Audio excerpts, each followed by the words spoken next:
Welcome the stories that creep from the darkness in the darkness of the night when shadows dance in the corner of your eyes. Listen carefully because every hiss and creak might not be just the wind. Welcome to Horror Radio, where nightmares come true. The shadow that follows you home. In the shadow of the Carpathian Mountains, where mist curled like ghosts through jagged peaks, lay the village of Varnholt. Its cobblestone paths wound between ivy-clad cottages, their thatched roofs gleaming under the sun. By day, the village hummed with life. Bakers kneaded dough, weavers worked their looms, and children chased geese through the square. But when dusk fell, Varnholt changed. Shutters slammed, hearths went cold, and a heavy silence settled. The villagers lived by an unspoken rule: stay near the bonfire after dark. Beyond its light, the shadow waited. Mira, a weaver's daughter of 17, was the village's restless heart. Her hazel eyes burned with curiosity, her dark braids swinging as she moved with a boldness that set her apart. Her hands, calloused from years at the loom, could weave tapestries that told stories of distant lands she'd never seen.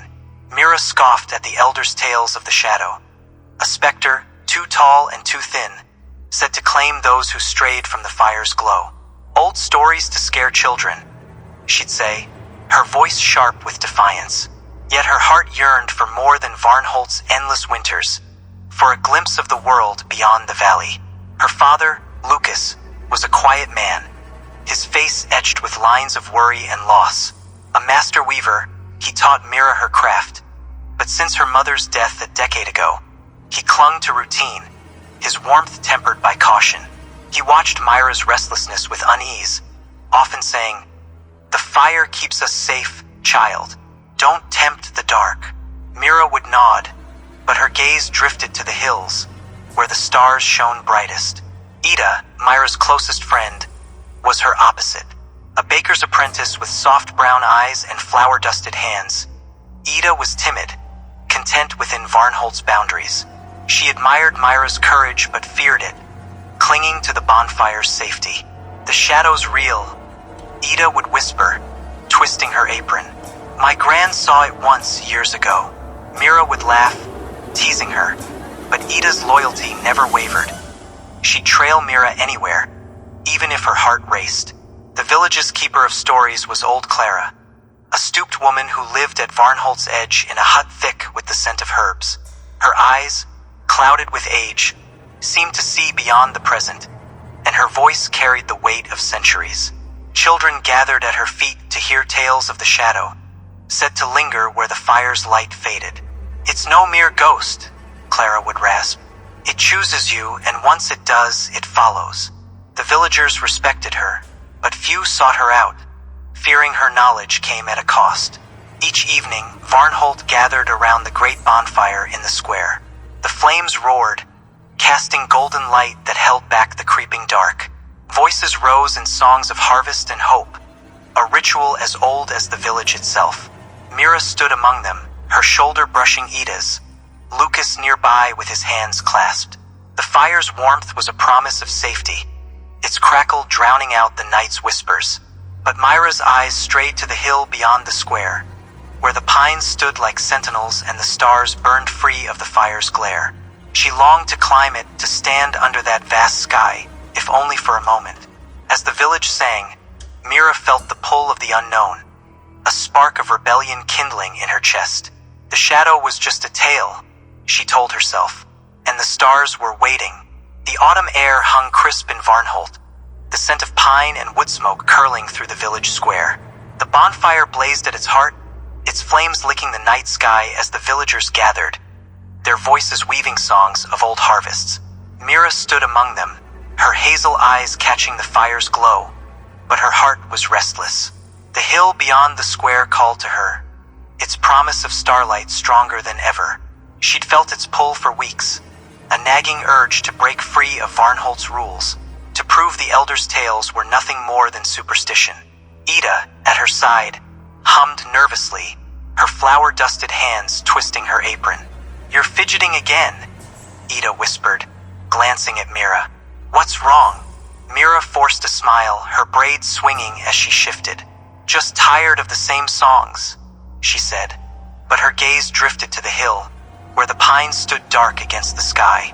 Ida followed her look, her soft brown eyes widening. "You're not thinking of..." Ida's voice dropped. "Mira, don't..." "The shadow. It's a story, Ida."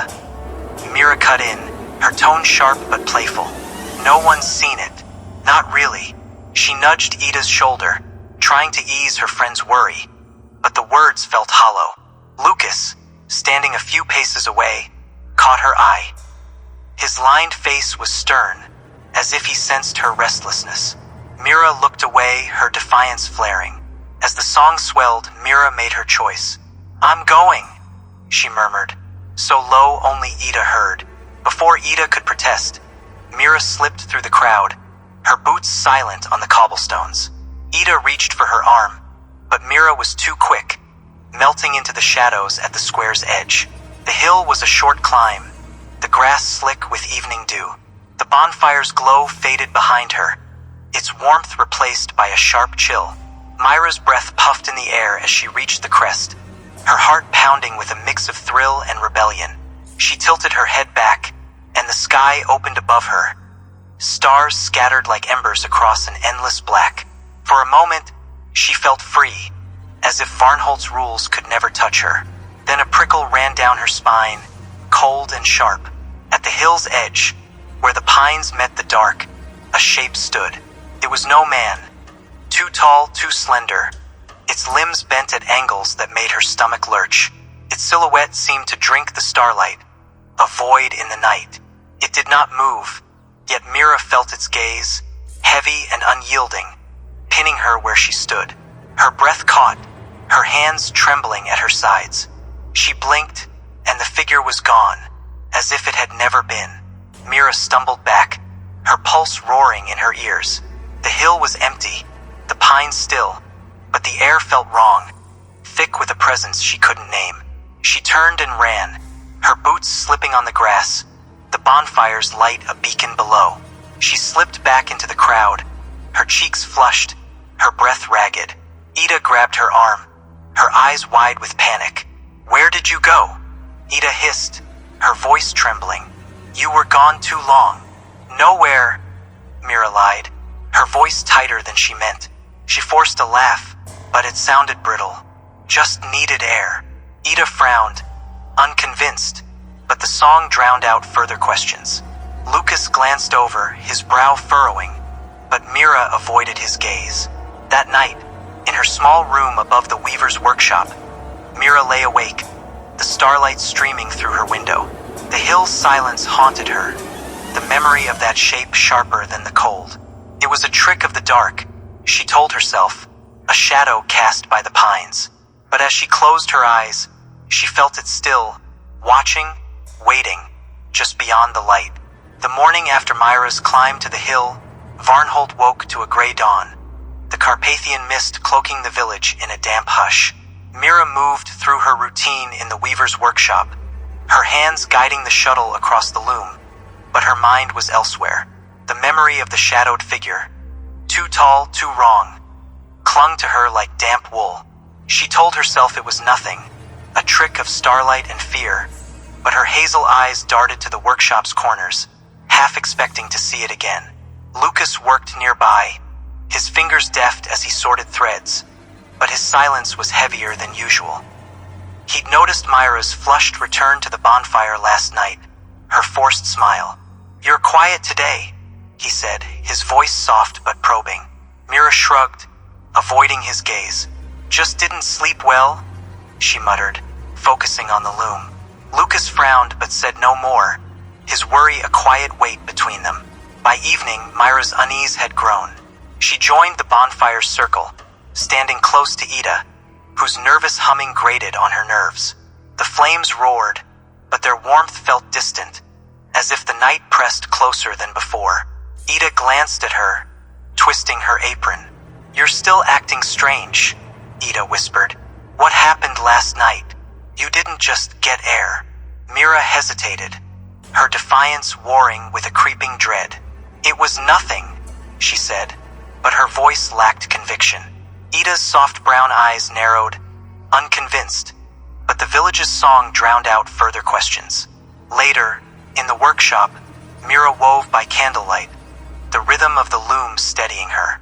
The room was quiet, save for the creak of wood and the flicker of the flame. She tried to focus, to banish the hill's memory, but the candle sputtered. On the wall, her shadow stretched, then shifted. It grew too long, its edges jagged, limbs bending where no limbs should bend. Mira froze, her shuttle slipping from her fingers. It wasn't her shadow.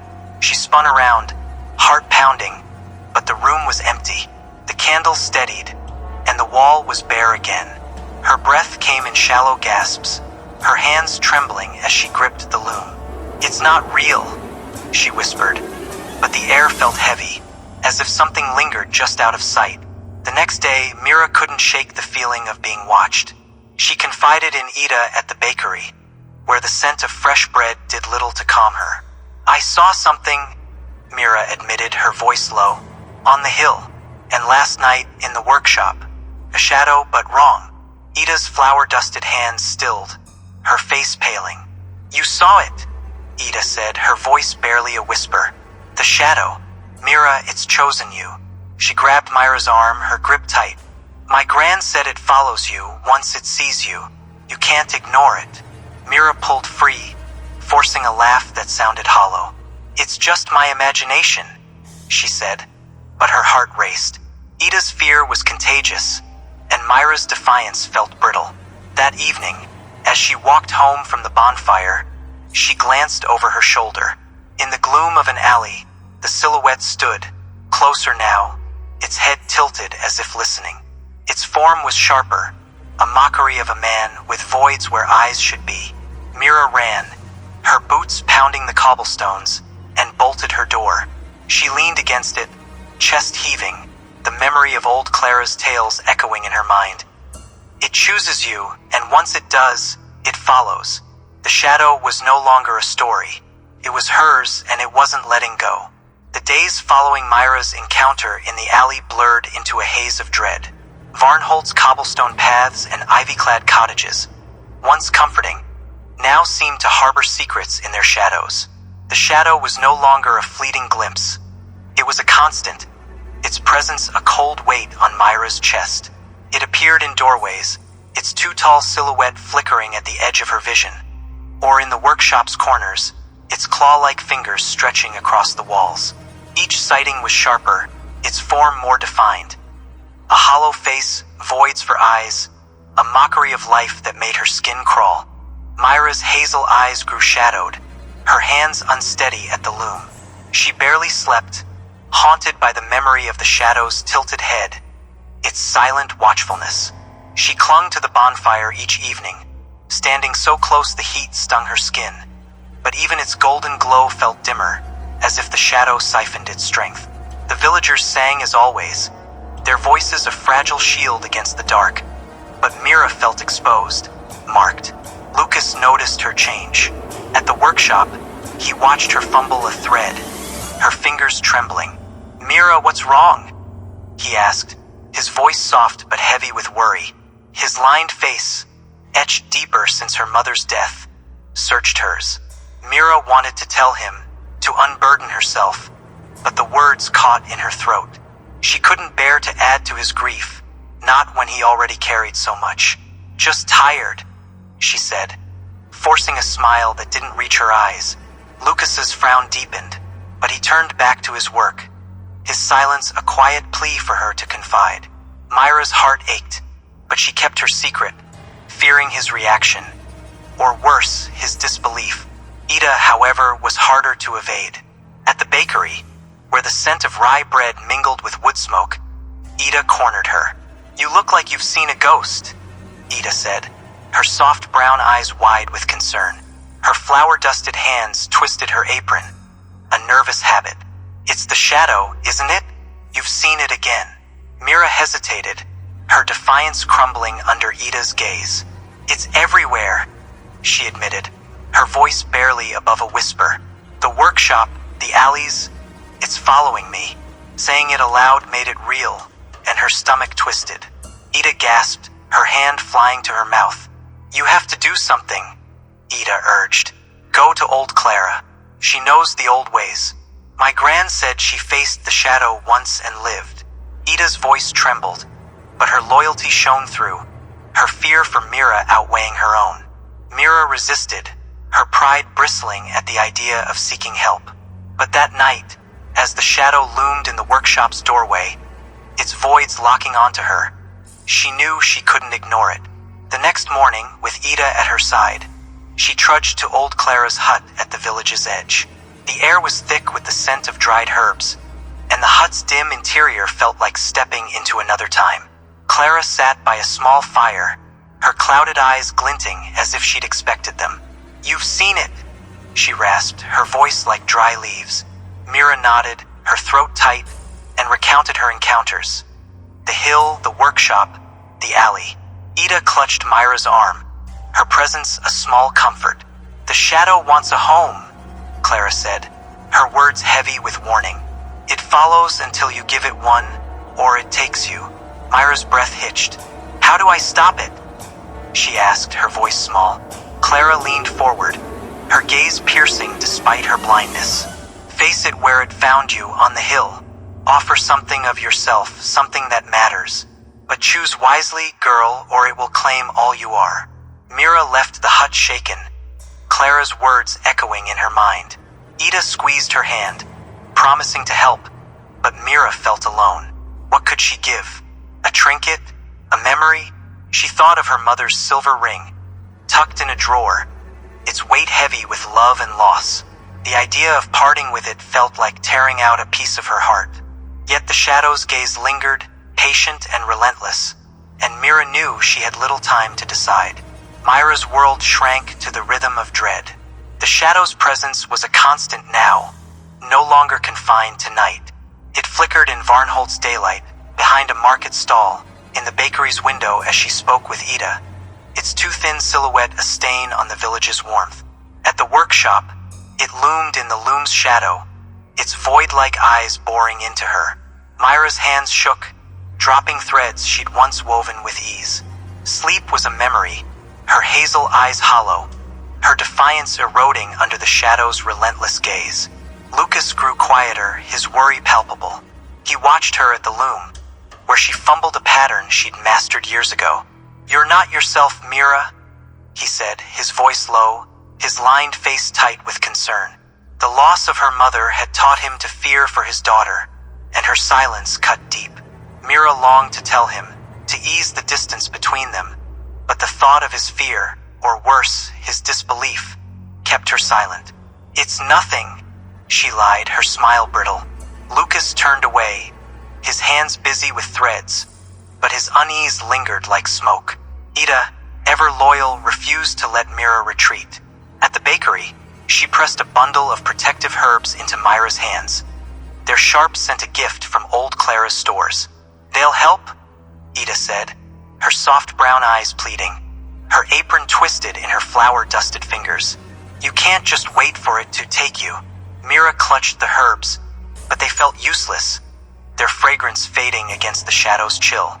Ida's fear mirrored her own, but Myra's pride clung to the hope she could outlast it. Clara's warning haunted her. "Offer something of yourself, something that matters." Mira wrestled with the choice.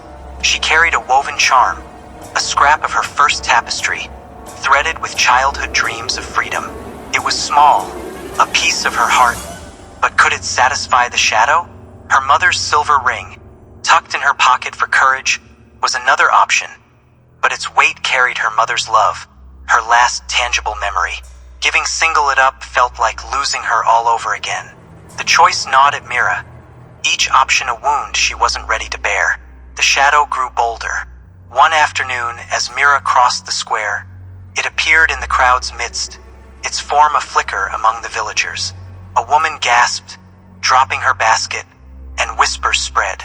"Did you see?" They murmured, their eyes darting to Mira. She hurried away, her heart pounding, the village's warmth turning cold with suspicion. The shadow wasn't just hers now. It was Varnholt's fear, and she was its anchor.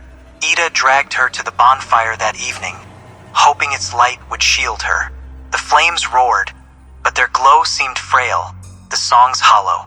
Mira stood close, the woven charm clutched in her fist, but the shadow lingered just beyond the light, its silhouette sharper, its head tilted as if mocking her. Lucas watched her from across the fire, his expression a mix of worry and resolve, as if he sensed her secret but couldn't name it. Desperate, Mira tried to defy the shadow's hold. She stayed indoors, avoiding dark corners, but it found her. In the glint of a spoon, the warp of a window pane. Its presence was a pressure, stealing her breath, dimming her spirit. She faced a stark choice. Confront it on the hill, as Clara urged, and risk losing a piece of herself, or ignore it and let it claim her entirely. The ring burned in her pocket, the charm heavy in her hand, but indecision paralyzed her. As the bonfire's song faded, Mira glanced at the hill, its silhouette stark against the starless sky. The shadow stood there, waiting, its voids fixed on her. Ida's hand tightened on her arm, Lucas's gaze weighed on her back, and Mira knew the time for hesitation was running out. The shadow's patience was thinning, and her next choice would shape her fate. Myra's life in Varnholt had become a waking nightmare. The shadow was no longer a specter at the edges. It was a predator, its presence suffocating. It haunted every moment, its too-tall form flickering in the market's bustle, its claw-like fingers tracing the workshop's walls, its void-like eyes burning into her even in daylight. Myra's hazel eyes were sunken, her hands unsteady, dropping her shuttle mid-weave as the loom's rhythm faltered. The villagers whispered now, their glances sharp with fear, sensing the darkness that clung to her. The bonfire's light, once a sanctuary, felt like a fading ember against the shadow's hunger. Lucas's worry had hardened into resolve. He cornered Mira in the workshop, his lined face pale under the weight of her silence. "You're fading, child," he said, his voice rough with emotion. "Tell me what's happening. I can't lose you too." The mention of her mother stung, and Myra's throat tightened. She wanted to confess, to let her father's strength anchor her, but fear stopped her. Fear that naming the shadow would make it unstoppable, or that Lucas would think her mad. "I'm fine," she whispered, her voice cracking. Lucas gripped her shoulder, his touch a plea, but she pulled away, the woven charm in her pocket a guilty weight. Ida's desperation matched Myra's dread. At the bakery, she shoved a new bundle of Clara's herbs into Myra's hands, their scent bitter and useless. "You can't keep running," Ida said, her soft brown eyes brimming with tears, her flour-dusted fingers trembling. "It's getting worse. I saw it yesterday, Mira. In the square, watching you."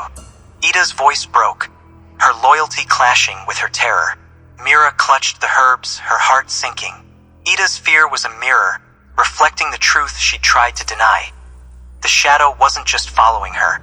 It was closing in. Mira tried to outrun it.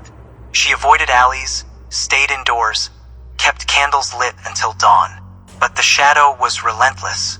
It appeared in her own reflection, its hollow face warping the mirror above her wash basin. It loomed in the workshop's rafters, its silhouette bending unnaturally as Lucas worked unaware. One night, it stood at her bedside, its void swallowing the moonlight, and Mira woke gasping, her screams stifled to spare her father. The shadow was no longer content to watch. It pressed against her mind, a cold weight that stole her breath and dulled her spirit. Desperate, Mira returned to old Clara's hut, Ida trailing her like a shadow of her own. The old woman sat by her fire, her clouded eyes glinting as if she'd foreseen their arrival. "It's stronger now," Clara rasped, her voice cutting through the herb-thick air. "You've waited too long, girl. Face it on the hill or it will take you." Myra's stomach twisted. "What do I give?" she asked, her voice small. Clara's lips tightened. "Something that binds you to this world. Choose wrong, and you'll lose more than you offer." Mira left the hut with Ida's hand in hers, Clara's warning a blade in her chest. The woven charm, threaded with her childhood dreams, felt too small now, its threads fraying in her pocket. Her mother's silver ring, heavy with love and loss, was the only other choice, but surrendering it felt like erasing her mother's memory. She considered fleeing Varnholt, but the Carpathian peaks were merciless, and the shadow would follow. The choice was clear: face it or be consumed, but fear paralyzed her. That evening, at the bonfire, Mira stood rigid, the charm in one hand, the ring in her pocket. The village sang, their voices frail against the dark. Lucas watched her, his eyes searching, while Ida hovered close, her apron twisted to knots. The shadow stood beyond the fire's light, its form towering, its head tilted as if daring her to act. Myra's heart pounded, her resolve wavering. She thought of Lucas's grief, Ida's loyalty, her mother's ring. The hill loomed in the distance, a silent challenge. As the song faded, Mira met the shadow's gaze, its voids pulling at her soul. She knew she couldn't wait any longer. The time for running was over, and the hill was calling.